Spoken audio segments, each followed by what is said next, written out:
muito boa noite. Estou muito feliz e honrada com a noite que vamos ter juntas hoje.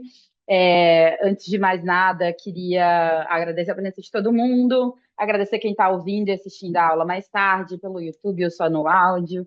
Muito bom contar com vocês. E antes de eu chamar a professora da noite, quero só fazer uma introdução para todo mundo entender mais ou menos o que está acontecendo, da onde vem, como faz. Esse projeto dos aulões, ele é uma iniciativa do ELA, que é a Rede de Mulheres da Mídia Ninja e Feminismos, com a causa, que é a Rede de Apoio à Maternidade.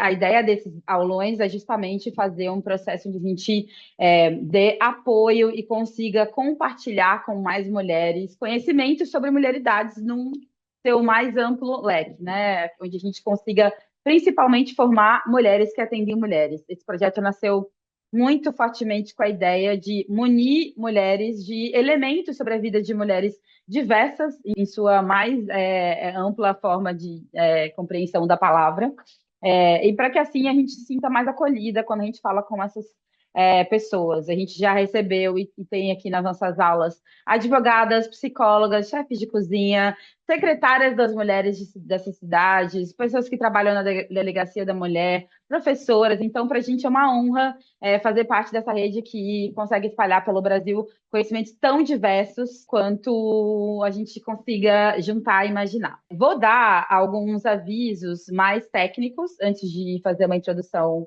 mais política, só para a gente, todo mundo, entender um pouco de como vai acontecer. A primeira coisa é o que eu já falei, que a gente está gravando. Essa aula lá tem a meta para que outras mulheres assistam e acompanhem em outros momentos, principalmente pensando nas mães que não têm rede de apoio, mães solos, mães que estão voltando agora do trabalho e começando a segunda, a terceira jornada. Então, isso. A segunda coisa que eu pedi é para que deixar a sua câmera ligada o máximo possível de momentos que der. A ideia é que a gente consiga ter uma troca, né, e consiga ver a carinha uma da outra, mas a gente também super entende que às vezes a gente não pode, ou mesmo não está no momento de mostrar a cara, não tem problema, mas a ideia é fazer esse convite. A terceira coisa é avisar que a gente tem uma lista de presença que é enviada agora no começo e depois no fim. Vocês podem responder em qualquer um dos dois momentos, mas por favor não deixem de responder. Vocês vão ver que tem uma pergunta, inclusive, onde a gente te questiona sobre o que você sentiu durante a aula, sobre próximos temas de aulas. Então, para a gente é muito, para além de vocês contarem com a oficialização da presença de vocês, a gente também vai ser muito feliz em ouvir e demandar essas informações. Bom, só para contar para vocês também que esse aulão é realizado pelo ELA e pela Causa, como eu contei para vocês, com o apoio do Fundo de Defesa dos Direitos Humanos do Ministério da Justiça e do Governo Federal. Antes de da gente contar um pouco, né, sobre da onde vem e como a gente está se organizando, só para vocês entenderem que esse é o nosso quinto aulão, ou seja, a gente já vem contando uma história onde a gente conversou nas nossas últimas quatro aulas sobre a solidão materna, a gente conversou sobre autocuidado no sentido psicológico da coisa, a gente conversou sobre comunicação feminista, a nossa última aula foi sobre transfeminismo no começo desse mês. Agora a gente vai ter uma outra aula maravilhosa com a Mili, mas já deixo também o convite da nossa próxima aula, no dia 8 de julho, pensando no contexto dos jovens se relacionando com a cultura e com o movimento Red Pill. A nossa próxima aula é sobre como formar e como a gente criar um ambiente onde os nossos filhos não sejam machistas e sexistas. Focado em educação vertical, né? Focado nas orientações e pensando nas mães que estão vivendo com esses filhos agora nessa situação, a gente vai organizar esse próximo aulão. No fim desse momento, a gente vai mandar o link para que vocês possam se inscrever nele também, quem já quiser. Mas, bom, sem mais delongas, queria compartilhar, introduzir, fazer um exercício de introdução aqui para falar sobre, para convidar a Mili para esse momento nessa nossa quinta aula, né? A gente está falando sobre o contexto do esporte feminino no Brasil, que é mais uma das frentes onde reflete o machismo, a desigualdade de gênero, e como toda a nossa sociedade, né? Se a gente pensar do contexto que vem da proibição do futebol lá em 1941, a atual falta de investimento, a trajetória de atletas brasileiras em todos os campos, não só no futebol, é sempre marcada por uma resistência e pela luta feminina de se manter nesses espaços, né? E para guiar a gente nesse aulão, a gente convidou e conta hoje com Mili Lacombe, uma voz ativa contra o machismo estrutural e defensora de direitos LGBTQIA+, nesse espaço, um espaço super difícil, que é o jornalismo esportivo. Então, a Meli vai aqui nos ajudar a enxergar outros campos onde a gente pode investir nossa atenção e ver o esporte para além do esforço físico, mas também como uma poderosa ferramenta de transformação política e social. Então, com vocês, muito obrigada, seja bem-vinda, Mili Lacombe. Muito obrigada, é um prazer estar aqui, gente, com vocês. Eu não sei quem está em São Paulo, mas em São Paulo o tempo está uma calamidade. Então, eu agradeço todo mundo que apareceu aqui e para a gente bater esse papo, eu vou falar um pouco. Eu acho que depois a gente abre para perguntas, né? E a gente troca essa ideia. É realmente um prazer estar aqui com vocês. Eu acho que estamos nesse momento de aprender juntas, juntos e juntos, né, a respeito do que é ser mulher nesse mundo também do que é ser homem nesse mundo. Eu acho que a gente tem falado muito sobre isso, né? Masculinidades e essas construções, né? Do que é ser homem e o que é ser mulher nesse mundo.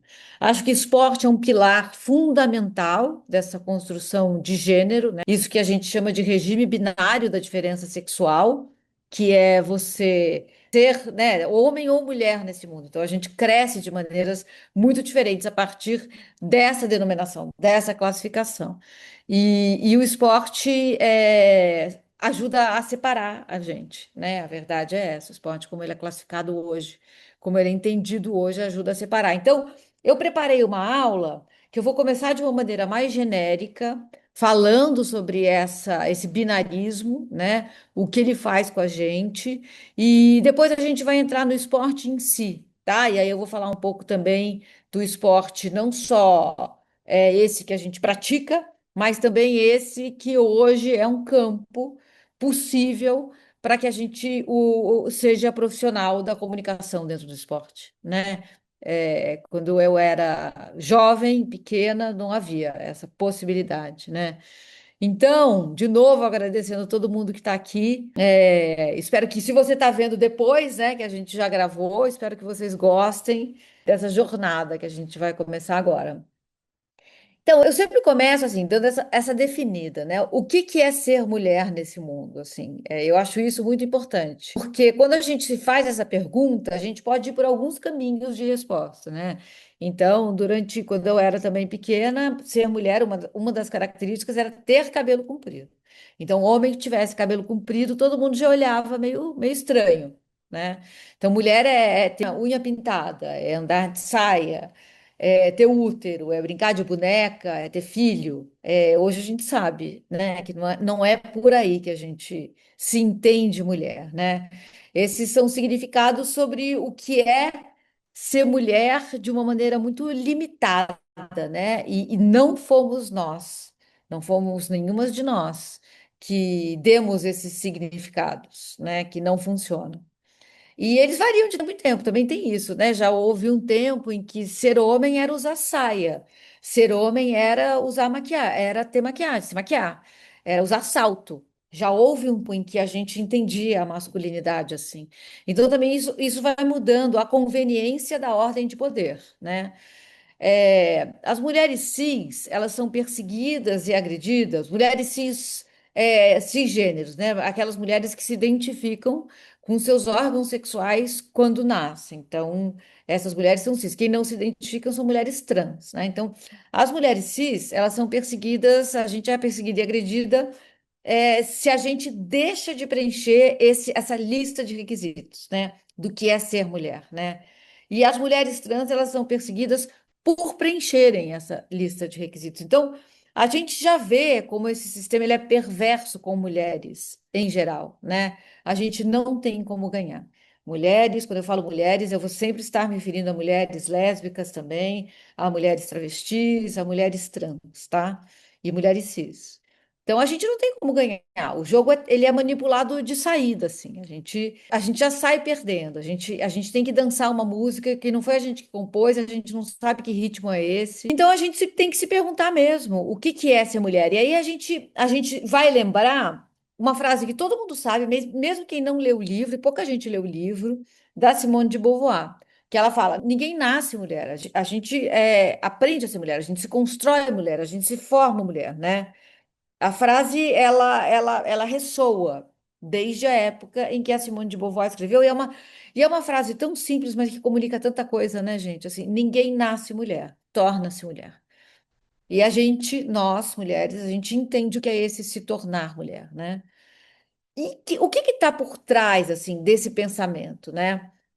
A gente que é mulher, a gente tem uma ideia de que a gente se torna mulher toda vez que a gente, por exemplo, sobrevive.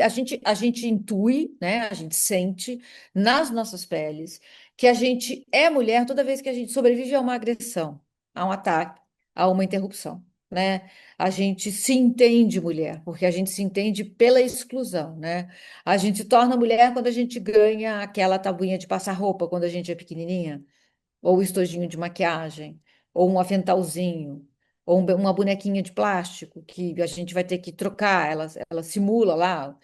Minha mãe eu me lembro quando eu era pequena, eu ganhei um bonequinho. E como era o nome dele, gente? Era um boneco muito famosinho, assim. Ele era uma revolução porque ele fazia xixi de verdade. Então a gente tinha que ir lá e trocar a fralda dele toda vez que ele fazia xixi. E a minha vontade era degolar aquele boneco e usar a cabeça dele para jogar futebol, entendeu? E hoje eu sei, conversando com muitas mulheres que fizeram carreira no futebol e têm a minha idade, que elas degolaram, de fato, os bonecos que elas ganhavam. Então, esse tornar-se mulher, ele também é constituído no olhar o que a gente tem com outras mulheres, né? Quando a gente olha para uma outra mulher e a gente entende o que ela passa nesse mundo. Claro que aí a gente vai ter que fazer todos os recortes, né, de classe, de raça, porque ser uma mulher branca de classe média alta é bastante diferente do que ser uma mulher trans periférica, né? Então a gente tem todas essas tonalidades assim e características peculiares de sofrimento, mas também tem características comuns, né, do que é ser mulher. A gente se torna mulher sempre que alguém pergunta se a gente vai querer ter filho, por que que a gente não teve filho, né? A gente se torna mulher quando alguém pergunta, cadê o seu marido, que a gente está sozinha na rua. Quando alguém fala, mas você vai sair com essa roupa a essa hora, né? Ou você vai sair a essa hora sozinho. Então a gente vai se tornando mulher a cada repressão e também a cada ato de resistência, né? Nessa jornada contínua, que é repressão e resistência, repressão e insistência, repressão e desobediência, né? E eu me sinto assim muito mais mulher hoje do que eu jamais fui, sabe? Então eu acho também que essa construção ela é carregada de potência. E quando a gente se junta, né, como em práticas como essa que a gente está fazendo aqui, essa potência vem, né? O fato é assim, não existe um ato fundante de gênero, né? O gênero ele é prática, ele é repetição, né? Ele é cotidiano. A gente não é mulher porque a gente tem cromossomos XX. Muita gente ainda define assim, né? Mulher é cromossomo XX. Ou outra definição, mulher tem hormônios assim e homens têm hormônios assado. Ou mulheres têm vagina e útero, muitos de nós não temos, né? E hoje a gente sabe que existem muitas pessoas que são mulheres, vivem como mulheres e são XXY, por exemplo, ou que tem uma tábua hormonal diferente daquilo que se entende por mulher, né? Então, a gente está começando a ver a riqueza e que talvez esse binarismo ele não dê conta de definir tudo o que a gente é, né? O fato é que eu acho que existe um entendimento assim bastante generalizado hoje de que nós seres humanos, nós somos uma construção, né? A gente que vive dentro desse regime binário da diferença sexual, que vai traçando nossos destinos desde a maternidade, né? Quando alguém diz assim, é menino ou é menina. Tem uma frase de uma professora de sociologia, uma socióloga, na verdade, ela é professora, se não me engano, é da Universidade Federal da Bahia. O nome dela é Berenice Bento, ela é pesquisadora também. Ela diz assim: tornar-se homem e tornar-se mulher são atos que precisam ser repetidos diariamente. Eu acho que essa frase é muito, ela comunica muita coisa, né? Tornar-se homem, tornar-se mulher é uma repetição. A gente precisa repetir isso diariamente, né? E tem um grupo de palavras que elas não descrevem muito a realidade, né? Elas fazem mais do que descrever, elas produzem a realidade. Então, homem, mulher, menino, menina. São palavras que produzem uma realidade, né? Mais do que descrever, elas estão produzindo uma realidade. Então, com esse entendimento, assim, que tudo é uma construção, ser homem e ser mulher, e que a gente não pode colocar dentro de uma caixinha muito restrita, nem no nível cromossômico, nem no nível hormonal, nem no nível anatômico, porque a gente é muita coisa. Existe. A pesquisa indica que tem quase 2% de pessoas intersexuais no mundo. 2% é mais ou menos como pessoas ruivas. O que é pessoas intersexuais? São pessoas que, por exemplo, nascem com vagina e testículo.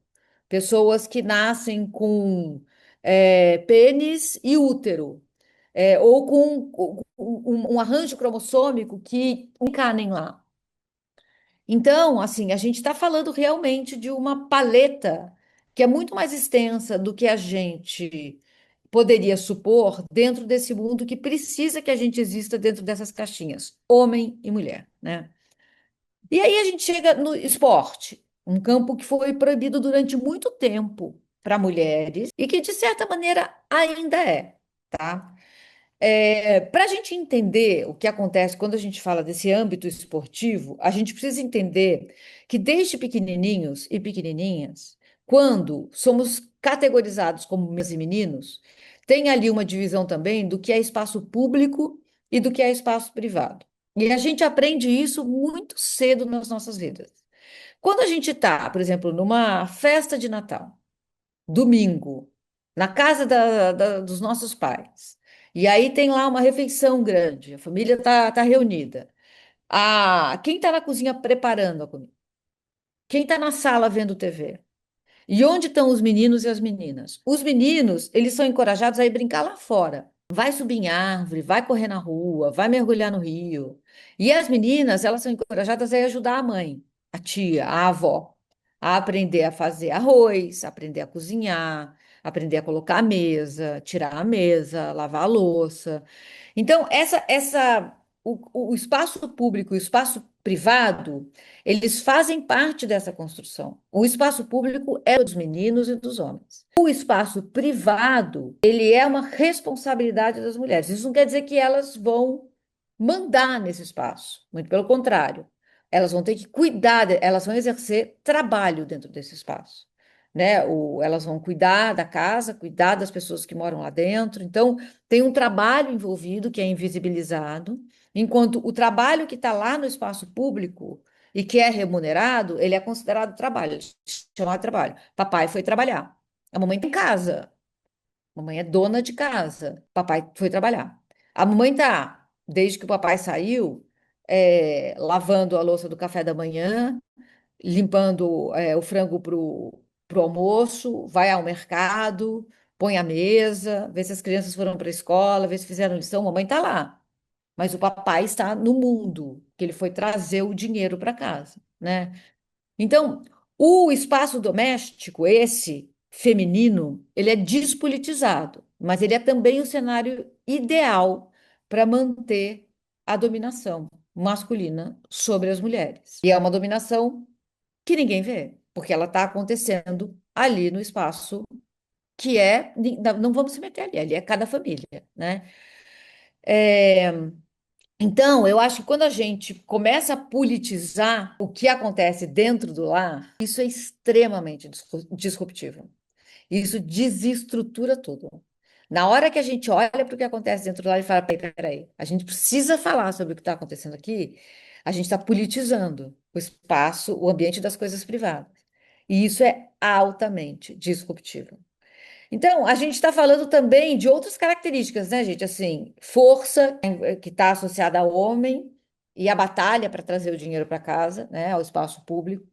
E a gente está falando de delicadeza, de sensibilidade, de doçura, de amabilidade, que são coisas reservadas às mulheres dentro do espaço privado.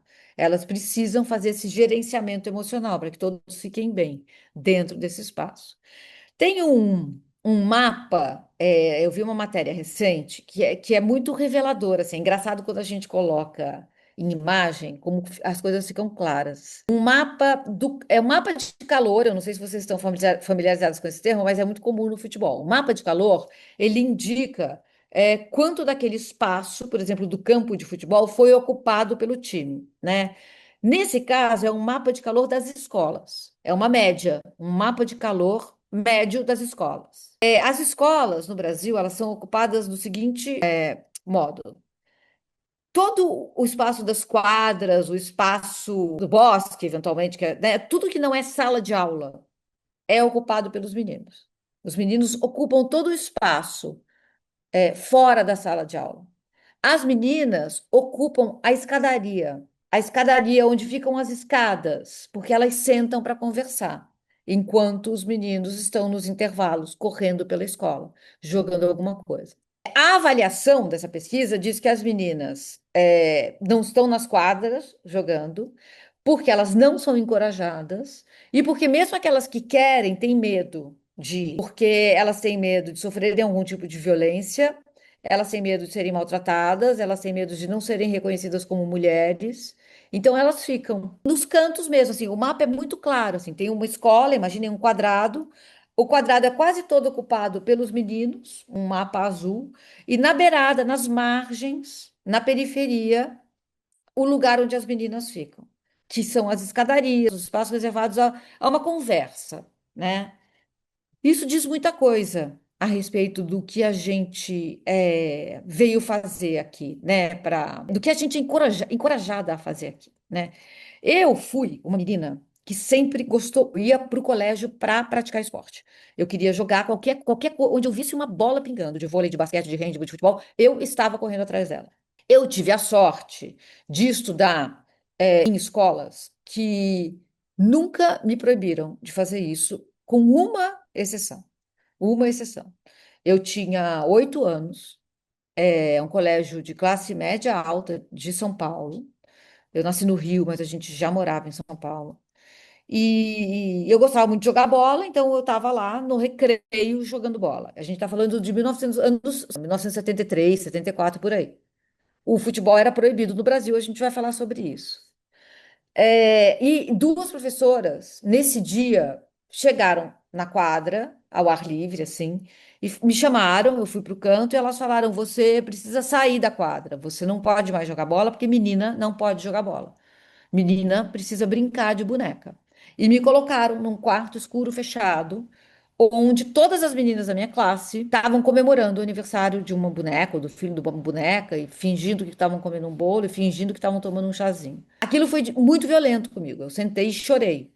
Fiquei num canto chorando. Ninguém ligou. Nem as professoras, nem as meninas, ninguém ligou. E eu ouvia os meninos correndo e brincando lá fora. Aí eu fui para casa, muito triste. Minha mãe não era extremamente simpática que eu jogasse bola. Sim, meu pai incentivava. Então eu não falei para minha mãe o que tinha acontecido, porque eu achei que minha mãe ia concordar com as professoras. Eu fiquei quieta, mas eu estava muito triste. E minha mãe insistiu, insistiu. Quando eu estava quase dormindo, assim, ela entrou no quarto, ela pediu para eu contar. Ela estava muito preocupada. Eu vi na expressão dela que ela estava preocupada, eu contei. E ela não disse nada, ela só falou assim: amanhã eu te levo para a escola. Porque eu ia com a perua, né? E eu pensei, bom, ela vai lá, sei lá, vai dar uma medalha para as professoras, vai elogiar, vai agradecer. Aí ela foi, me levou. E ela falou: Eu vou entrar com você. Já achei mais estranho ainda. Ela entrou comigo. E ela falou: Vamos agora lá na sala da diretoria. Aí a gente foi juntas na sala da diretoria. E aí ela falou, para que para tinha assim, é uma memória que é muito é apagada, mas ela é ao mesmo tempo muito viva para mim. Tinha umas 3 pessoas dentro daquela sala. Então eu imagino que fosse uma diretora e 2 professoras. E ela falou: Minha filha vai jogar bola todas as vezes que ela quiser jogar bola. E se vocês tirarem de novo ela da quadra, eu vou fazer um escândalo.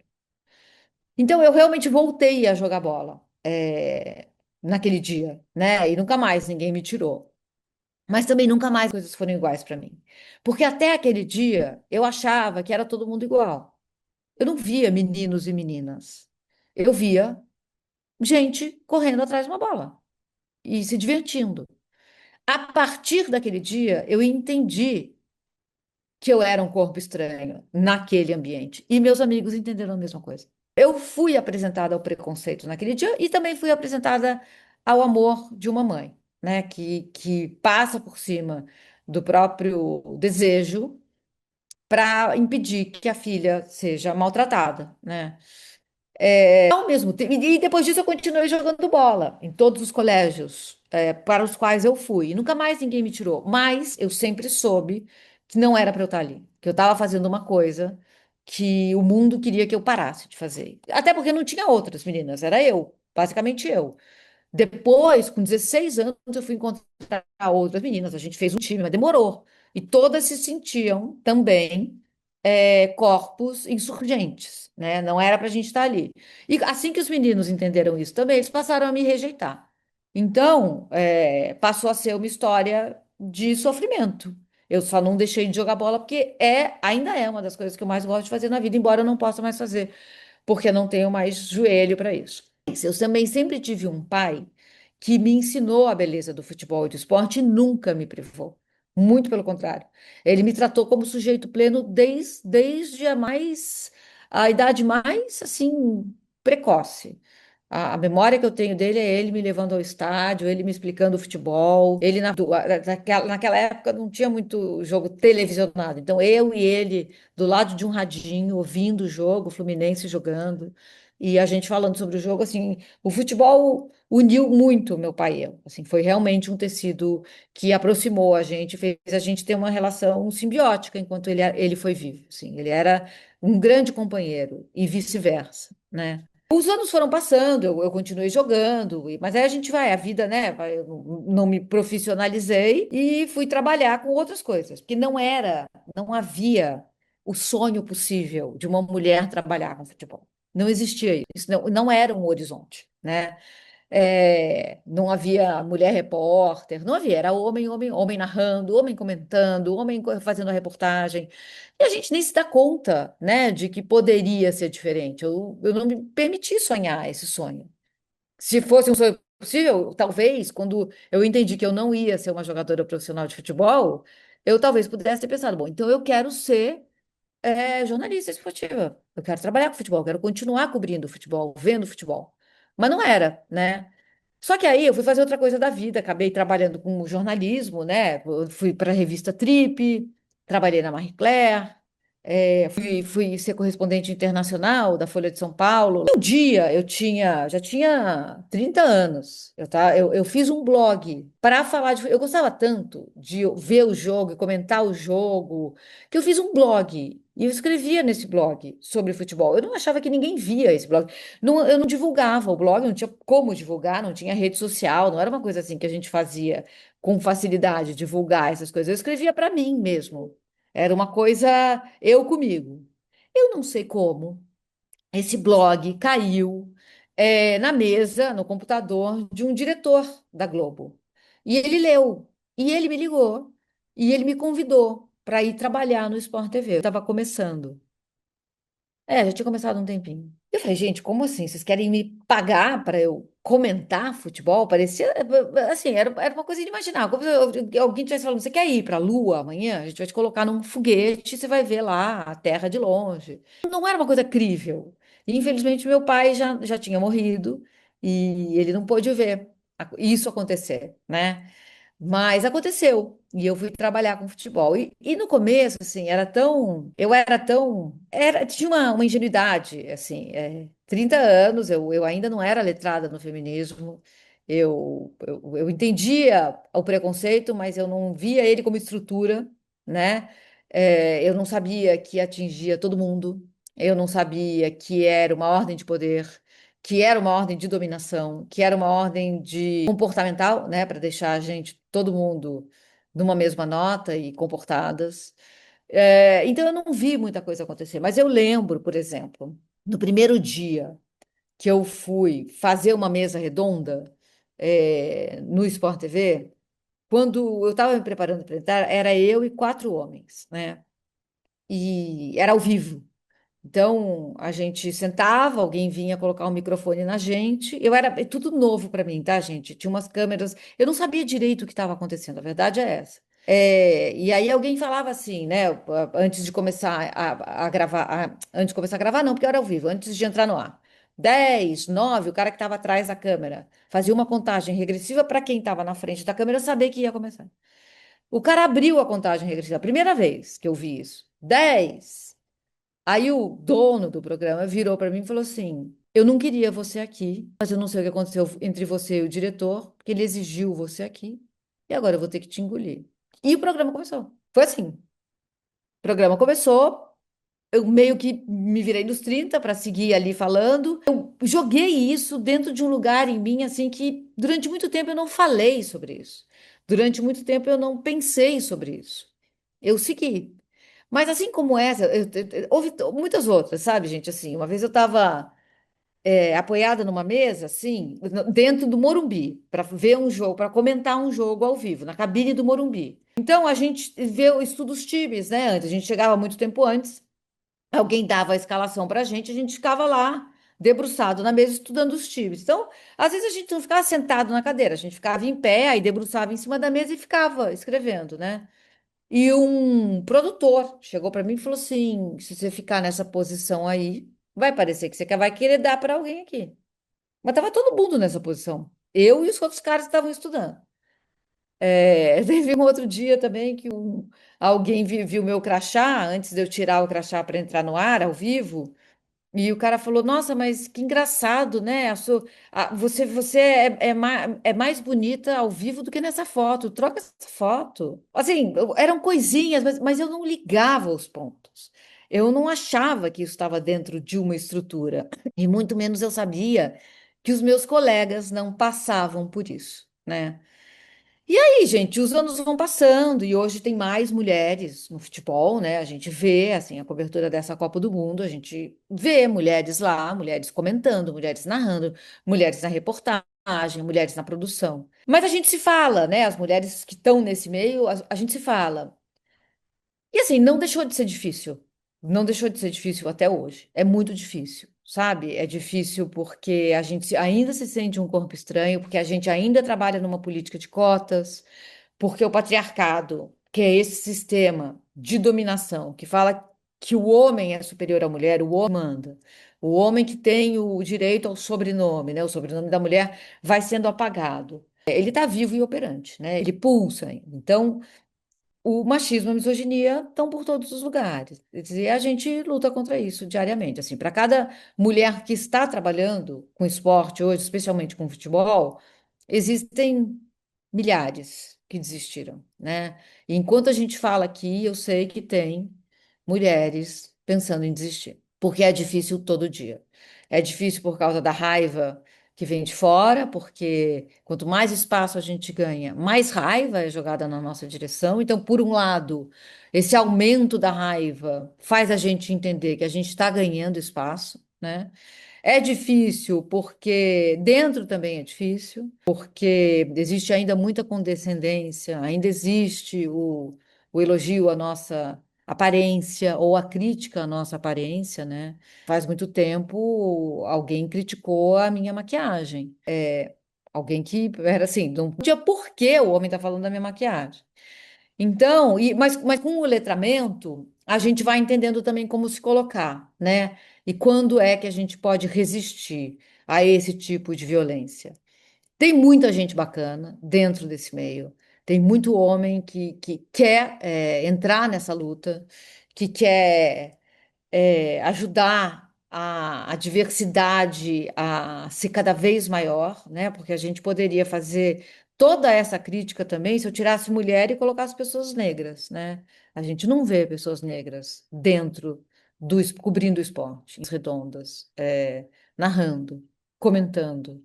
Então, ainda é o esporte, mas principalmente o futebol, ainda é um reduto do homem branco que se comporta heterossexualmente, né? Ainda é um reduto dessa fraternidade. Outro dia eu fui num programa no ICL, o programa da Conversa, oh meu Deus, esqueci, da Ju Baroni, né? É, Conversa alguma coisa. O programa é bem legal. Elas estavam perguntando assim, o que que acontece? Por que que é essa rejeição, né? E eu falei que assim, a gente entrou num reduto que era só dos homens. E dentro desse reduto, eles podiam se mostrar vulneráveis uns para os outros, né? Eles podiam chorar, eles podiam dizer que eles estavam tristes, eles podiam se abraçar, eles podiam se beijar, eles podiam ser eles dentro daquela sociedade secreta, né? Quando a gente entra, a gente vê a vulnerabilidade, a gente vê eles exercendo essa vulnerabilidade. E isso expõe eles, eles não gostam disso. Eles não queriam ser vistos, flagrados dentro dessa sociedade secreta. E aí, gente, a chuva de homem cujos comentários justificavam o que eu estava falando é um negócio assim maluco. Mas é o que acontece até hoje. Então, isso envolve até os caras mais legais, porque isso está num nível muito inconsciente, né? Não é nada que eles pensem elaboradamente, eu vou expulsar essa pessoa daqui. É só eles se sentem expostos, né? Eles não racionalizam isso. Era um lugar confortável para eles exercerem uma vulnerabilidade que é proibido para eles exercerem fora daquele espaço. E a gente está lá vendo o que acontece, e isso não é legal para eles. Então, essas forças, elas estão operando até hoje. A vantagem que a gente tem é que a gente começa a enxergar. A gente não enxergava isso. Agora a gente enxerga a estrutura. E quando a gente enxerga os pilares que sustentam isso, a gente pode começar a trabalhar para que eles deixem de existir, né? Então, a gente precisa, como diz a Rita Segato, que é essa antropóloga argentina maravilhosa, ela fala, a gente já precisa acabar com o mandato da masculinidade. É isso que a gente tem, é um mandato e a gente precisa destruir esse mandato. Porque a gente vai libertar não só a gente, mas também a eles, que estão presos dentro dessa dinâmica, que é violenta até com eles, né? É, então, quase 8, eu vou passar agora para o futebol feminino do Brasil, porque eu acho que ela é uma história que revela mulheres e esporte e essa relação, né? Que pode ser bonita, mas que também pode ser violenta. O futebol feminino no Brasil, ele começa a existir, e esse dado é absurdo, em 1920. Há registros até anteriores a isso, mas em 1920, o futebol feminino no Brasil está se organizando, com clubes mesmo, com mulheres organizadas para jogar bola, né? Então, tem times, tem jogos, tem registros do que está acontecendo ali. E as mulheres começam a ganhar esse espaço na arena pública, porque você não joga bola dentro da sala, nem dentro da cozinha, nem dentro do quarto, né? Você precisa ir lá para fora. E isso começou a incomodar, porque esse não é o espaço das mulheres. Aí, em 1942, o governo Getúlio Vargas decide proibir, por lei, lei. E eles começam a pegar opiniões de médicos, eles começam a pedir que os médicos digam que o futebol faz mal para a mulher, para o corpo feminino. Eles pedem que os médicos mintam. Hoje a gente sabe disso, né? Mulher que joga bola não vai engravidar. Mulher que joga bola não vai ter saúde. Mulher que joga bola vai morrer cedo. Então começa a haver a construção de uma ideologia a respeito da mulher e do futebol, né? Uma coisa que começou naturalmente, quando a gente ganha espaço público, começa a ganhar, o governo proíbe. Não é natural, é o argumento. E aí a vontade é dizer assim, bom, se não é, se o natural da mulher é não jogar bola, não se preocupem, a mulher não vai jogar bola.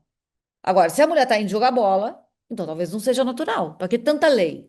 Se precisa de um monte de lei para deixar a gente em casa, talvez não seja natural que a gente fique em casa, não é mesmo?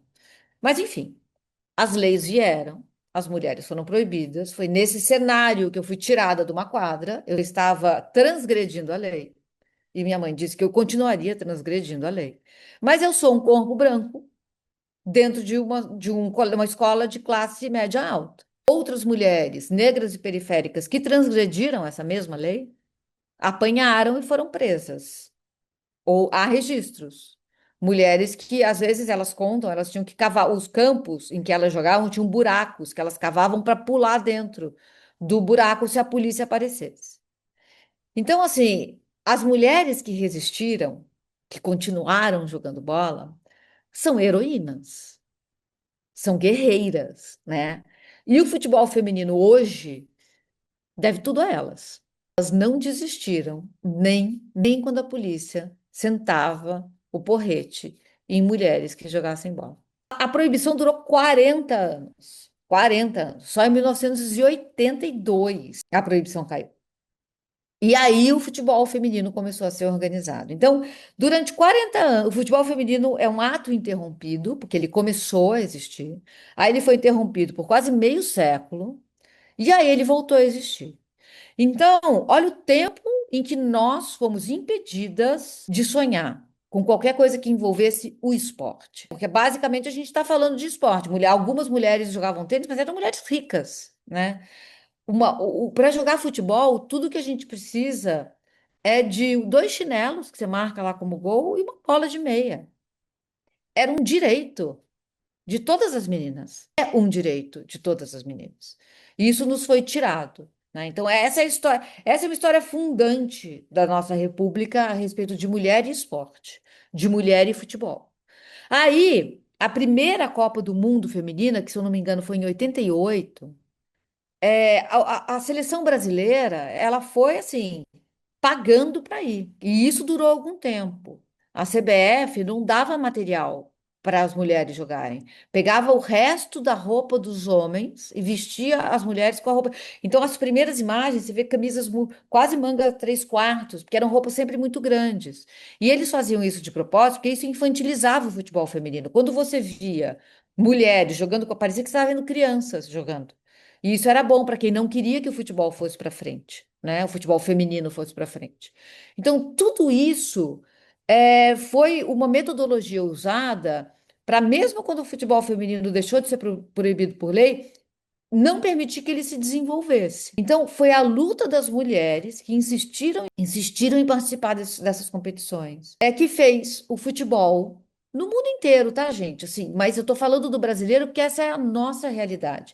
E aí a gente vai entender como é bonito e como é importante o que vai acontecer no Brasil no ano que vem. A gente vai sediar a Copa do Mundo de Futebol Feminino com chances reais de ganhar esse torneio.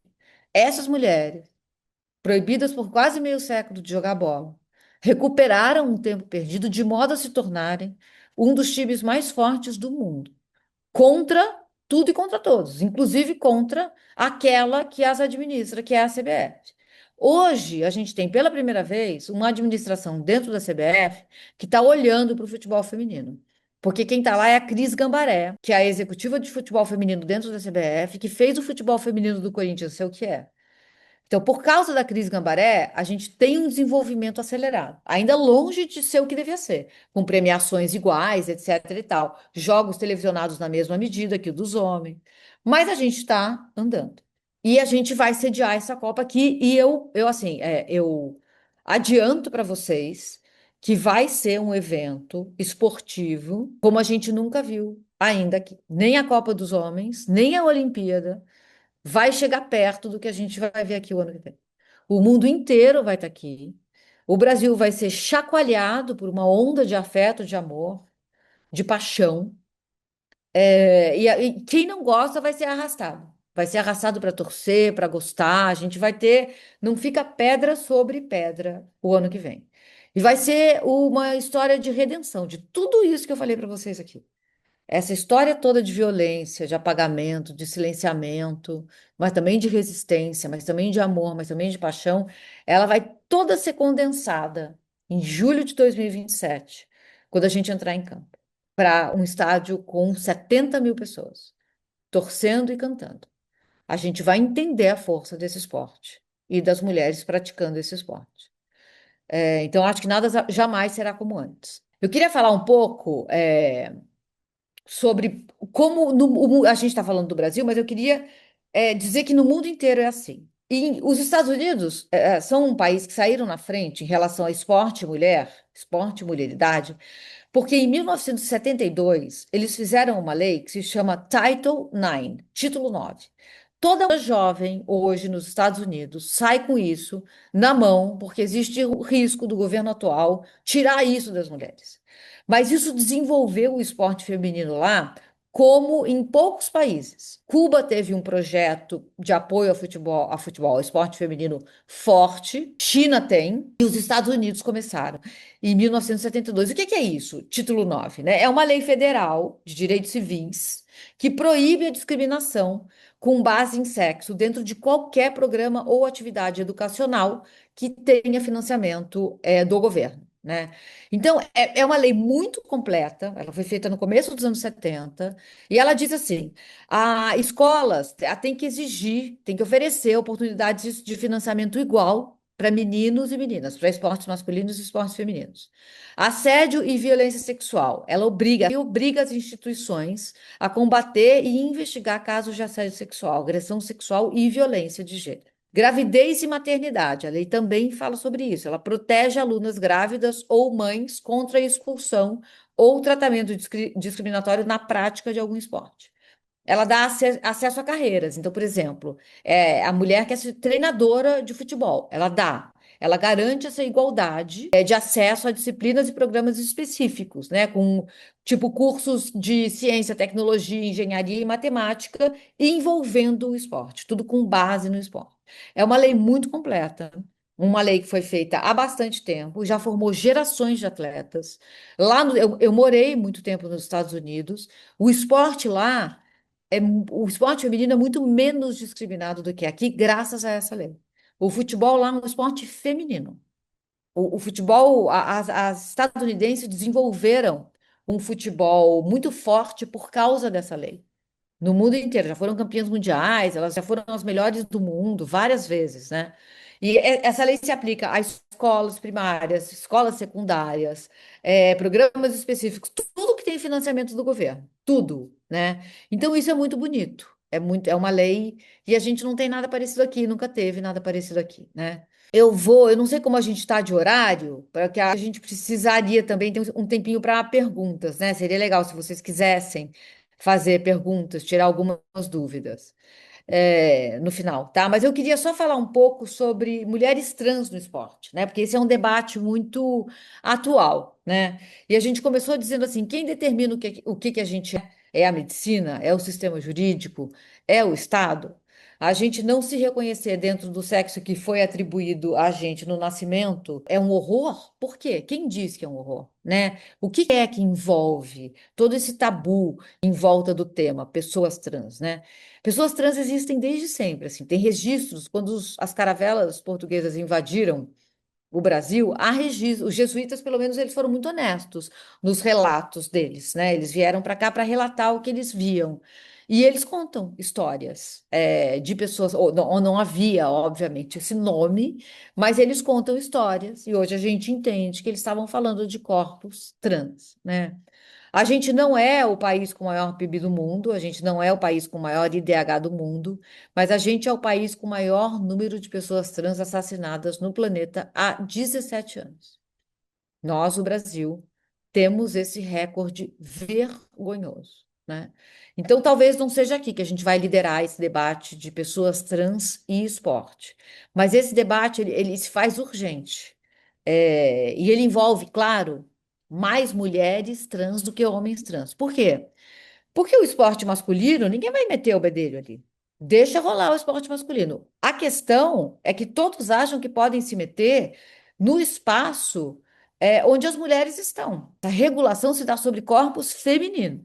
Então, nessa hora, todo mundo olha para o esporte feminino. Gente que nunca viu um jogo de futebol feminino, gente que nunca viu um jogo de vôlei feminino, gente que nunca viu mulher lutando esgrima, nunca viram. Mas na hora de debater pessoas trans, não. Então, as mulheres, eles falam mulheres como se mulheres trans não fossem mulheres. Elas não vão ter direito, elas vão se prejudicar, né? E aí a gente começa a ver pesquisas que começaram a ser feitas há pouco tempo, mas há pesquisas, e elas mostram que a diferença porque a mulher trans passa por adaptações hormonais, né? Adaptações, ajustes físicos no corpo, na força, nos músculos. Não há muita diferença.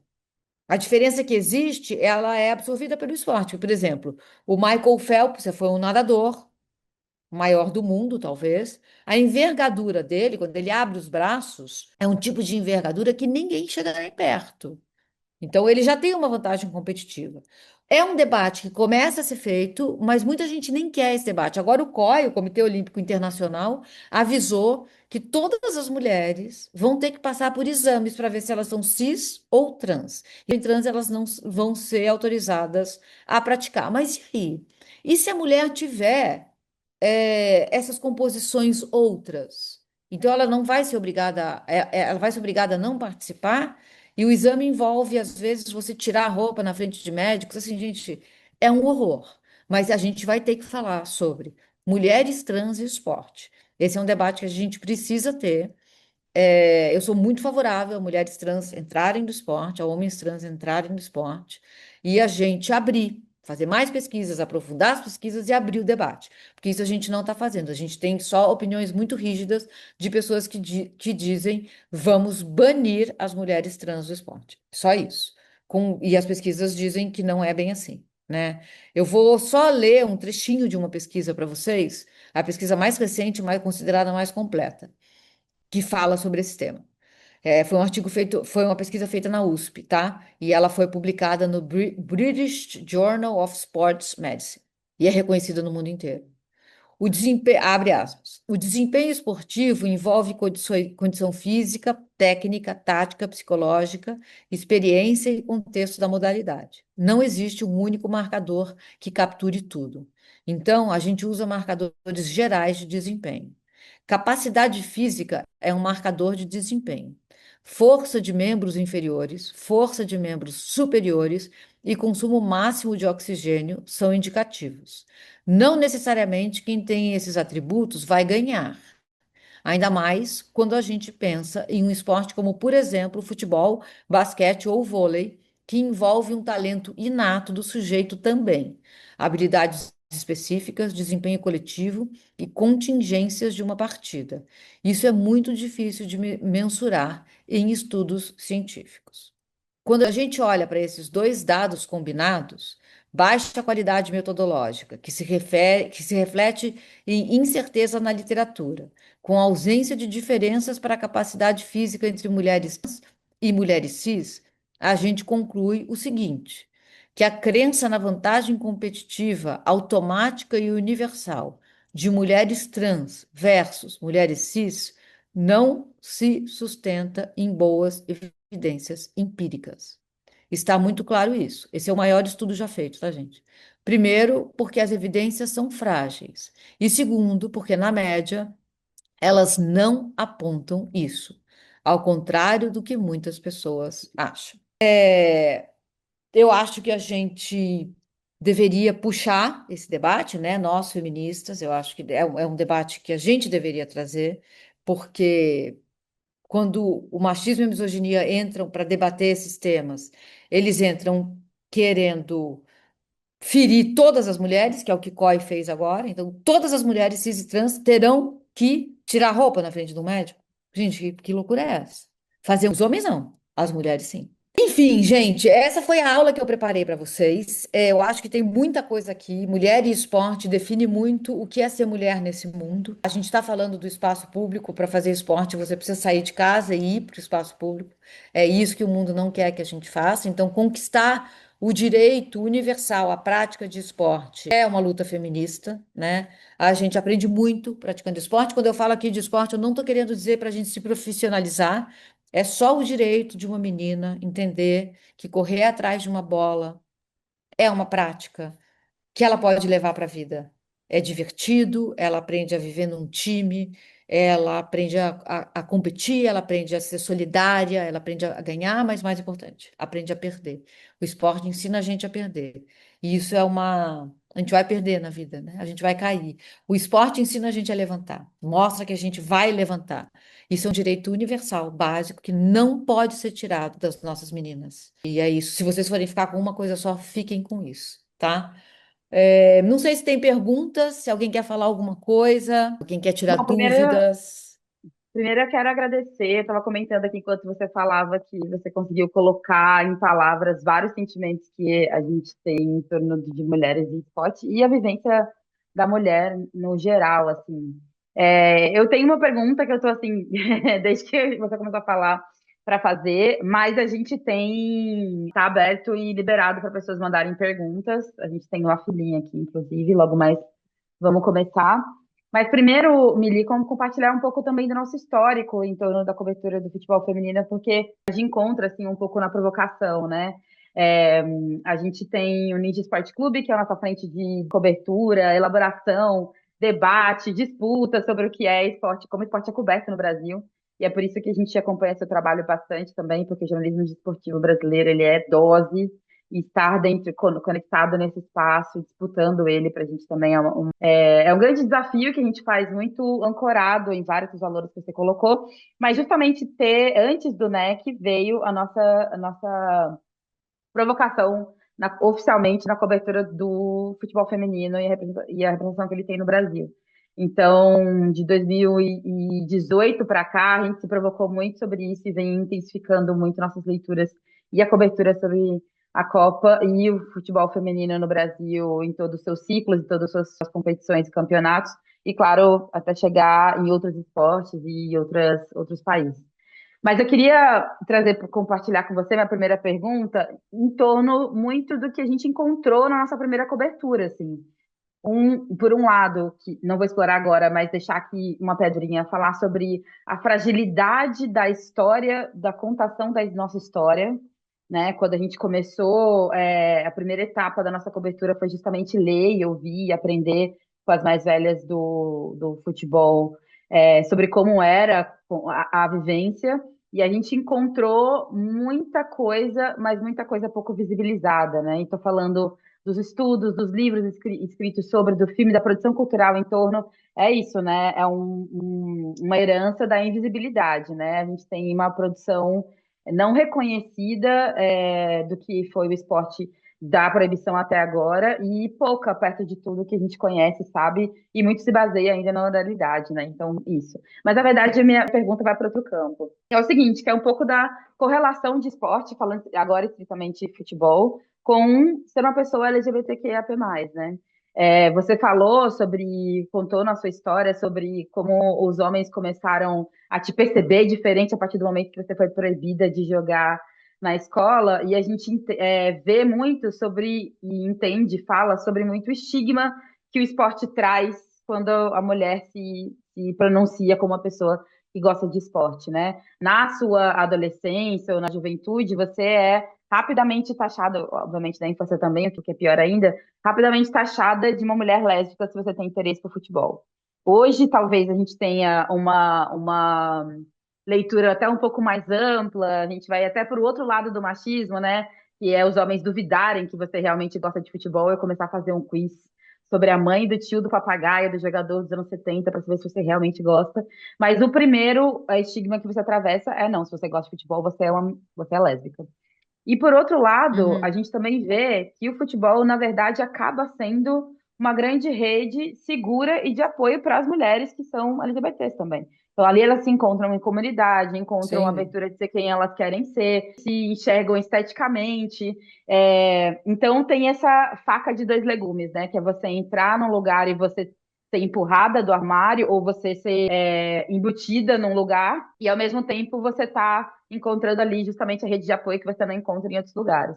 Então, eu queria te É. perguntar um pouco sobre como é a sua visão em torno dessa dualidade, né? Sobre essa convivência conflituosa, que a gente tem, principalmente quando a gente fala também sobre outras mulheres que atravessam, que não são parte da comunidade LGBT. Se a gente for ali por esse caminho, a gente vai ter as mulheres mães que enfrentam outras dificuldades, a gente vai ter as mulheres héteros que Sim, enfrentam outras dificuldades, enfim, só para jogar um pouco para esse campo também. sim. Sim, acho ótima essa provocação, porque durante muito tempo foram as mulheres lésbicas que pegaram para elas a resistência né? Não aceitamos, a gente vai jogar, a gente vai sair, a gente vai fazer. Até hoje ainda tem muitas mulheres lésbicas no futebol, né? Mas também não tem, né? A gente está vendo agora que outras mulheres que não se identificam como lésbicas, talvez sejam héteros, bissexuais, pansexuais, elas estão chegando, né? Eu passei por uma experiência muito salutar quando eu estava na escola, porque tinha um campeonato. Era eu e duas amigas minhas que jogávamos. E a gente já era, uma delas virou minha namorada. Então eu sabia que pelo menos uma, ela era lésbica, né? Assim, gente, a gente estava tendo um relacionamento. A gente tinha 16 anos. E aí lançaram um campeonato, uma marca de camiseta lançou um campeonato feminino. Acho que eles queriam fazer tipo um campeonato com modelo, sabe? Uma coisa para homem ver, mas aconteceu que as mulheres que foram entrando foram a fim de jogar, não a fim de fazer uma performance, né? Só que não, na nossa escola não tinha eu e essas duas. A gente precisava de 8, era society. Então a gente saiu implorando para as meninas que nunca jogaram bola, para elas irem para o time com a gente, né? E a gente convenceu algumas. E foi curioso que a gente contratou um treinador, a gente contratou um preparador físico e a gente fez um time. E ver a evolução delas. Assim, no primeiro dia, elas foram chutar a bola, elas caíam de costas. E eu pensava assim, gente, quais as nossas chances nesse campeonato, né? Mas a gente se dedicou tanto e elas gostaram tanto daquilo. Elas viraram assim praticantes de futebol. Uma delas virou um zagueiro que ninguém conseguia mais driblar aquela menina. E ela era a pior de todas. No primeiro dia eu falei, isso aqui não vai ter jeito não, essa menina vai embora. Então foi uma experiência pra gente. A gente ganhou o campeonato. Ganhamos aquele campeonato, foi maravilhoso. E eu vi como elas se transformaram jogando aquilo. Eram as meninas que na sala a gente considerava as mais frescas, assim, sabe? E elas foram, assim, guerreiras num nível. E nunca mais elas foram as mesmas. Nunca mais, assim. Elas adquiriram confiança. Futebol foi o esporte da confiança pra gente. Isso que o patriarcado tira, o esporte dá, sabe? Eu vi a transformação daquelas meninas. E a gente, é engraçado porque era adolescência, 16, 17 anos, que a gente está virando já mulheres, sabe? Então, isso a gente levou com a gente. A gente ficou junto. O time a gente manteve durante 2, 3 anos. Foi bastante tempo. O treinador, o preparador físico, a gente treinava 2 vezes por semana. A gente organizou outros campeonatos. Então é isso, assim, é um direito que é tirado. Elas nem sabem que elas podem, elas nem sabem como é bom, elas nem sabem que elas gostam. Elas só foram jogar porque a gente ajoelhou na frente delas. Falou, por favor, senão a gente não tem. A gente preferia jogar e perder do que não jogar, entendeu? Então a gente convocou esse esquadrão. E foram maravilhosos. Então é isso, sim. Eu acho que começou mesmo com uma coisa bem lésbica. E eu me orgulho muito de ser uma mulher lésbica que tenha participado desse arranque, mas é direito de toda menina, sabe? E não tem a ver com. A gente vai entender que não vai ter a ver com sexualidade, né? Mas durante muito tempo era isso, eu tinha que ouvir. Eu nem sabia o que era sapatão, e eu ouvia isso, né? Super. Esse lance do eu nem sabia o que era sapatão é muito revelador, né? Realmente, eu passei, a minha experiência é dentro do handball, que é um esporte que te masculiniza muito fisicamente também, né? Então era isso, eu tomei um chá de revelação da minha sexualidade antes de entender. Na fila a gente tem aqui a Mariana. Mariana, pode vir. Isso, seu nome tá pertinho aqui, pode falar. Oi, boa noite. Na verdade, o inscrito é o Antônio aqui do lado. É que a gente acabou juntando no mesmo computador. O Antônio tá com uma camisa linda do Corinthians, é isso? Sim, é uma camiseta autografada de várias jogadoras do time. Eu tava com essa camiseta hoje e achei que. Lindíssima. Mas então, muito obrigado pela aula, Mili. Gostei muito. Eu assisti essa outra aula no ICL que teve esses dias e eu tenho alguns temas assim que acho que não daria para trabalhar todos agora, né? Pode ser para Uhum. outras conversas ou até textos, né? Mas a partir do que você falou, que me interessou de tratar, né, como dúvida.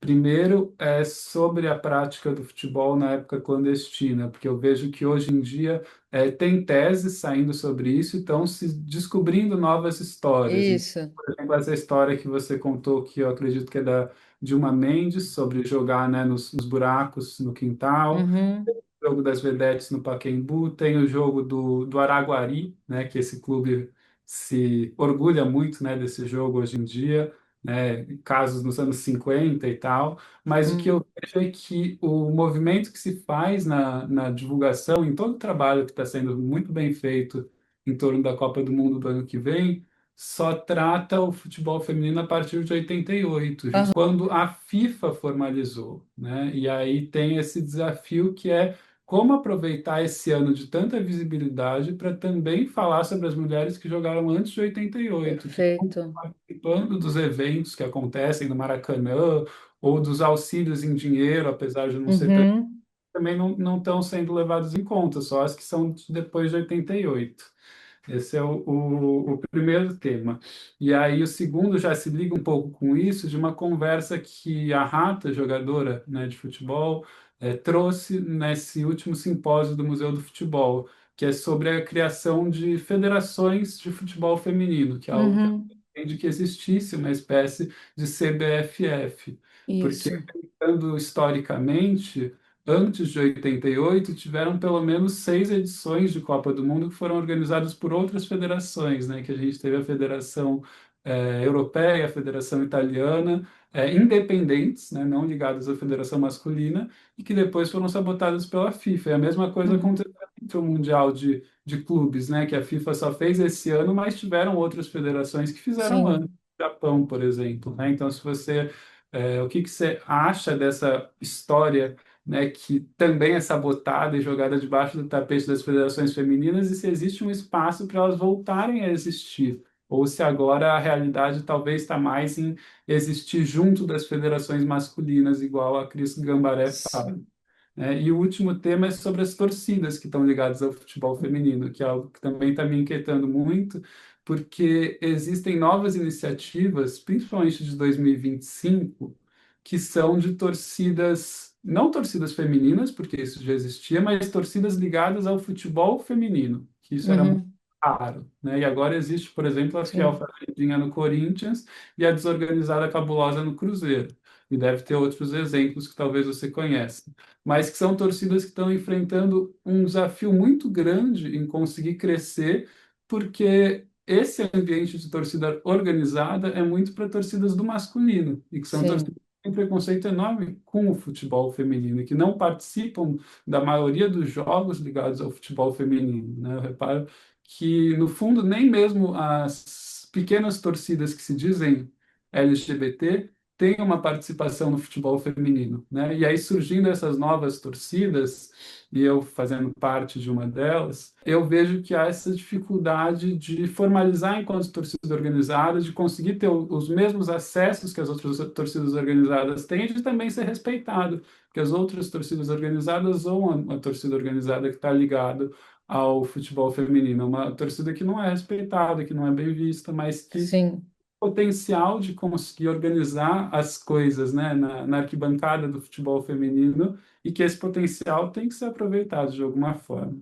sim. Excelentes pontos, Antônio, três excelentes pontos.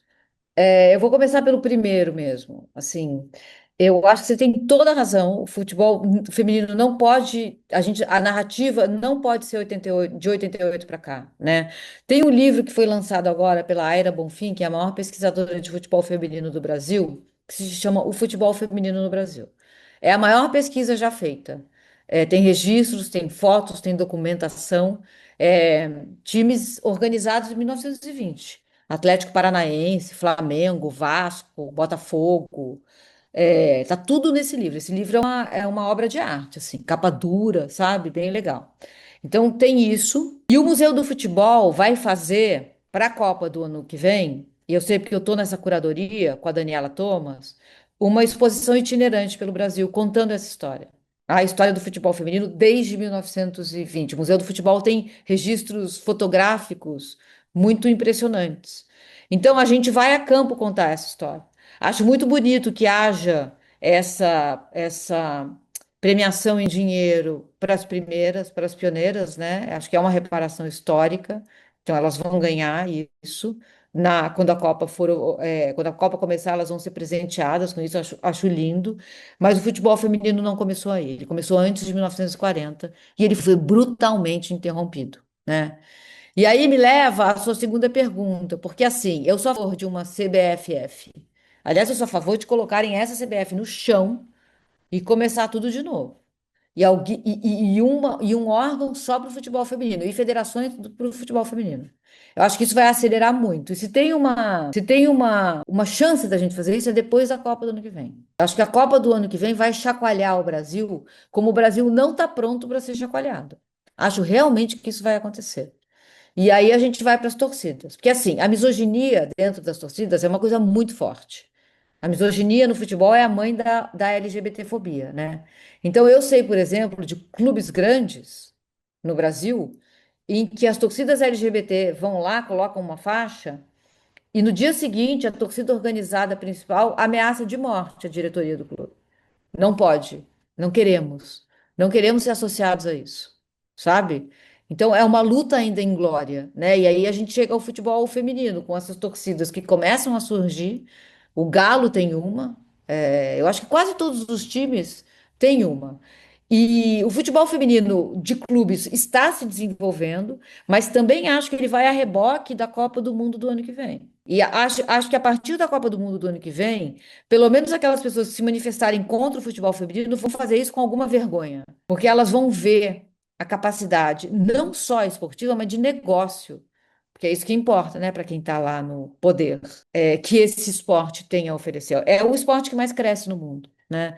E acho que o Brasil, com toda essa história que a gente contou, ele se preparou por causa da crise Gambaré, do Arthur Elias, de alguma estrutura que a CBF ofereceu. O futebol feminino faz muito com nada, né? E agora que tem um pouquinho, vai fazer muito mais. Eu acho que esse time está pronto para levantar a taça. Fazer o que os homens não fizeram aqui, o que seria só justiça poética, né, se acontecesse. Então, eu acho que seus pontos são muito importantes na medida em que a gente tem a chance de contar a história como a gente quer contar essa história. Não como contaram até aqui. A história até aqui é mulher, não foi feita para jogar bola. E a gente vai virar essa mesa, né? E mostrar que sim, fomos não apenas feitas, como a gente vai fazer o que os homens ainda não fizeram. Então é isso, eu acho que é um caminho, mas tudo isso para dizer assim, a gente tem que estar muito atento a tudo isso que você falou, porque são territórios importantes da gente ocupar, sabe? E agora, assim, não sei se você conhece esse livro da Aira. Mas esse livro, pelo que eu sei, trata só até 41, não trata da realidade na época ilegal, não é? Não, eu acho que ele vai além, eu estava com ele aqui, ó, peraí, eu não sei se ele para em... Esse para em 41, sim. É? Mas tem outros artigos que estão sendo feitos universitários que estão tratando de toda a época, né, da ditadura Sim. Vargas, depois da ditadura militar. Sim, então talvez ele encontre ali, né? E ele vá então dali. Eu acho que a gente não vai perder a chance de contar essa história. Eu acho esse resgate da Aira muito importante, sabe? Porque ele vai onde as pessoas ainda não foram, que é isso que você falou. Não, não existe a partir da proibição. Existiu antes. E existiu vibrante, existiu pulsante, né? Existiu colorido. Então é isso. Obrigado. Imagina, eu que agradeço. Boa. Lu, você agora. Oi, Mili, tudo bem? Oi. Queria te agradecer pela aula, também falar que eu te acompanho já há um tempo. Comecei a escutar o podcast do Reparação Histérica, recomendo bastante, assim, para todo mundo que está aqui.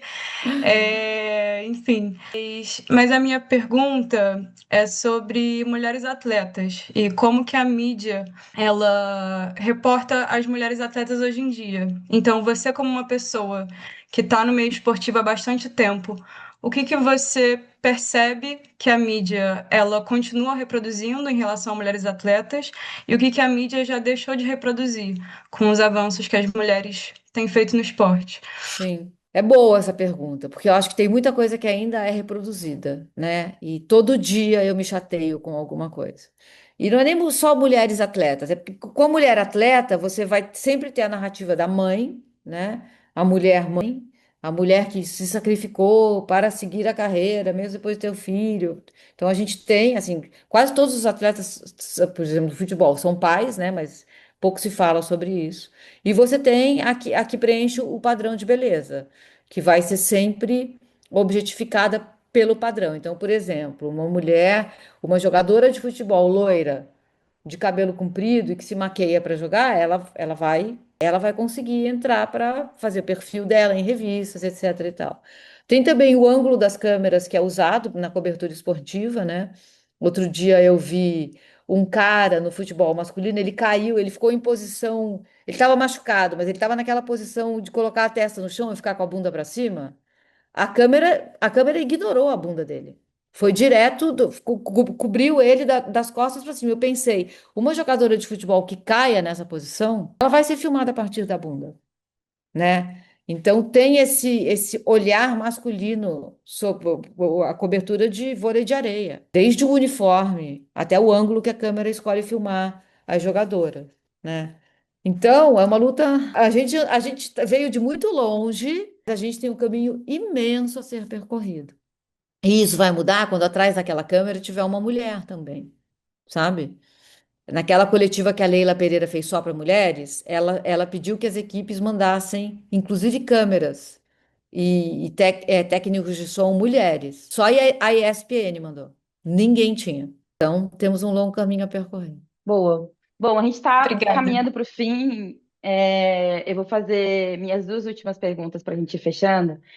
Uma delas eu acho que tem a ver, o que me engatilhou quando você falou sobre, bom, todo esse debate que a gente está fazendo aqui, se a gente trocar a palavra mulher pela palavra negra, a gente vai encontrar um cenário parecido. E remeteu muito juntando agora com a perspectiva da mídia, me remeteu muito à arte negra sempre validada e avaliada por pessoas brancas, né? Muito da arte negra e do esporte, etc. Produção de pessoas negras é feita, mas aí quem valida, escolhe, critica, avalia, organiza, academiciza, são sempre pessoas brancas. E aí, trazendo isso para o campo das mulheres, a gente vê muito isso, principalmente, é claro que em competições estrito sensu femininas, isso acontece talvez com menos intensidade recentemente, porque existe um incentivo, né, a repórter ser mulher, etc., hoje em dia, mas quando a gente vai para competições mistas como Olimpíadas, a gente vê muito o que é mulheres continuarem sendo validadas pelo olhar do homem, né? E daí eu queria que você terminasse um pouco falando sobre isso, assim, sobre como é esse impacto da gente continuar buscando validação masculina, não só porque é isso, queremos que mais gente nos assista e nos vejam, mas é porque eles vão continuar, é o que você acabou de falar, vão continuar dirigindo os programas, autorizando os programas, fazendo a câmera, editando, enfim, fechar um pouco falando sobre essa perspectiva, né? Acho que a gente continua passando pelo olhar masculino em todos esses campos.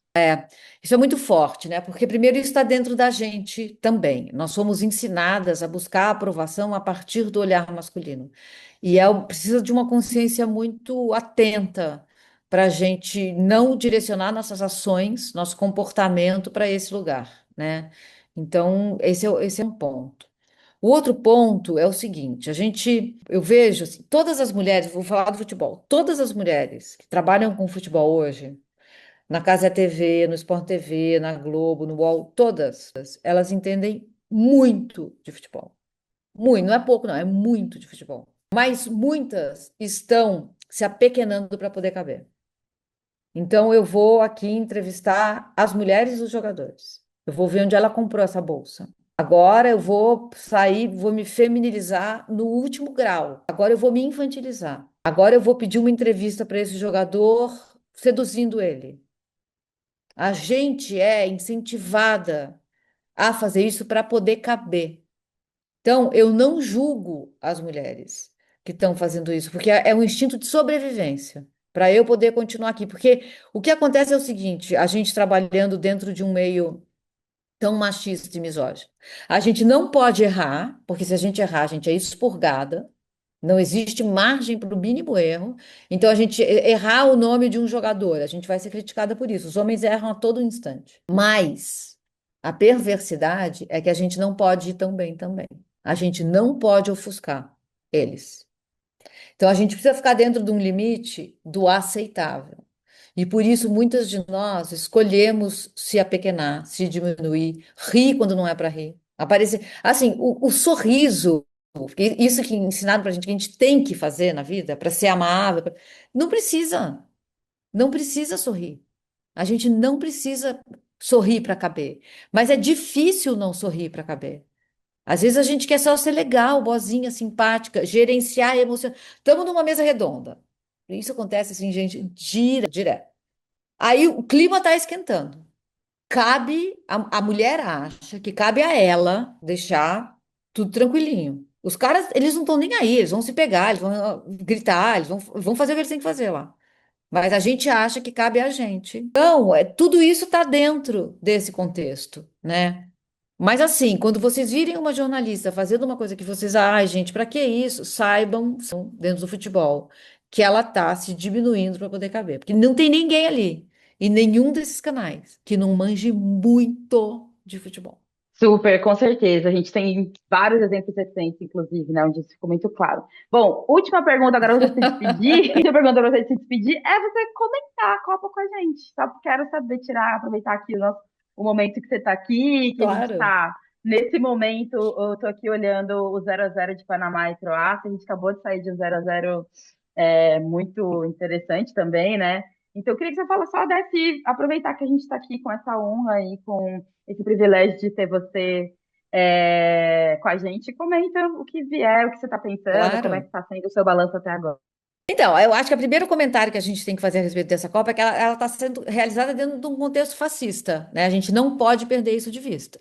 Os Estados Unidos hoje são um país entregue a práticas fascistas. A Copa deveria ter sido boicotada, cancelada, enfim, não deveria estar acontecendo, mas está acontecendo, né? Então, o futebol se impõe. Eu acho que a gente vai ver jogos memoráveis. Eu vi o jogo da Argentina ontem, assim, achei aquilo absolutamente fantástico. E aí, a gente que dê conta de fazer o Messi caber dentro da gente, porque ele outro dia estava lá lambendo as botas do Trump, e a gente precisa aceitar essas contradições, né? A gente vai ter que negociar com nós mesmas para saber onde colocar esses gênios, né? O que eu vi o Messi fazer nessa Copa já é histórico. Então a gente está vendo Cabo Verde escrever uma história maravilhosa, né? Costa do Marfim também quase ganhou da Alemanha. Então a gente vai ver essas histórias inspiradoras. O futebol é muito maravilhoso, ele é muito grande, ele é muito imenso. Então, toda vez que a gente pensa em desistir, ele vai lá e resgata a gente. Ele oferece Cabo Verde. E aí a gente não quer mais desistir do futebol, sabe? Ou ele coloca lá o Messi fazendo o que o Messi já fez nessa Copa, e a gente não quer mais desistir do futebol. Acho que a gente, isso é só um palpite baseado em nada. Eu não sou boa de palpite, eu estou no bolão do UOL. Eu acho que eu estou numa das últimas posições, então simplesmente podem desconsiderar. Atrás de mim no bolão do UOL só tá quem não apostou. Gente, eu estou na frente do PVC, então assim, eu já estou considerando uma boa colocação. A Alicia Klein está lá nas primeiras posições. Estou torcendo para a Alicia Klein nesse bolão. Mas o fato é que a gente está vendo assim, eu acho que a gente vai ver um time que nunca foi campeão ser campeão. E aí eu estou falando de Holanda, talvez. Eu tô falando, gente, assim, segurem esse rojão, tá? Porque já tá acabando, então eu vou falar e sair correndo. Talvez Estados Unidos. Porque não apenas a Copa está sendo realizada lá dentro desse contexto fascista, eu não sei o que o Trump seria capaz de fazer para esse time ganhar, mas os caras estão com um time muito bom. O time dos Estados Unidos é muito bom. É impressionantemente bom. Então, eu acho que a gente vai ver. Não acho, acho que França está fortíssima, a Argentina está assim, uma exuberância de beleza. Inglaterra não apostaria, acho que não chega. Gente, assim, também uma outra. Profecia não, porque né, é uma previsão de quem está muito mal no bolão. Então, também fiquem livres para desconsiderar. Eu acho que o Brasil sai bem rapidamente. Eu acho que quem não viu o Brasil até no dia 29 já pode dizer adeus ao Brasil. O Brasil é o time que com menos personalidade, a torcida com menos personalidade. Acho que a gente não sabe o que a gente está fazendo ali. Mas é futebol, é Copa, tudo pode acontecer. Mas assim, acho que a gente ainda vai ver muita coisa bacana nessa Copa, mas eu não perder de vista jamais que isso está acontecendo dentro do fascismo. Realmente. Bom, com isso, com essas aspas, com a gente concordando internamente com a Mili sobre o fato de que estamos para rodar nessa Copa, a gente vai terminar esse áudio de hoje. Muito obrigada. Muito obrigada, Mili. Obrigada a todo mundo que esteve. Obrigada. Para você que está ouvindo depois, assistindo depois, enquanto você cuida de três crianças que estão correndo dentro de você. A gente está super orgulhosa do que a gente está construindo com os aulões e seguiremos juntas. Então, boa noite. Obrigada, Mili. Até mais. Obrigada, gente. Beijo.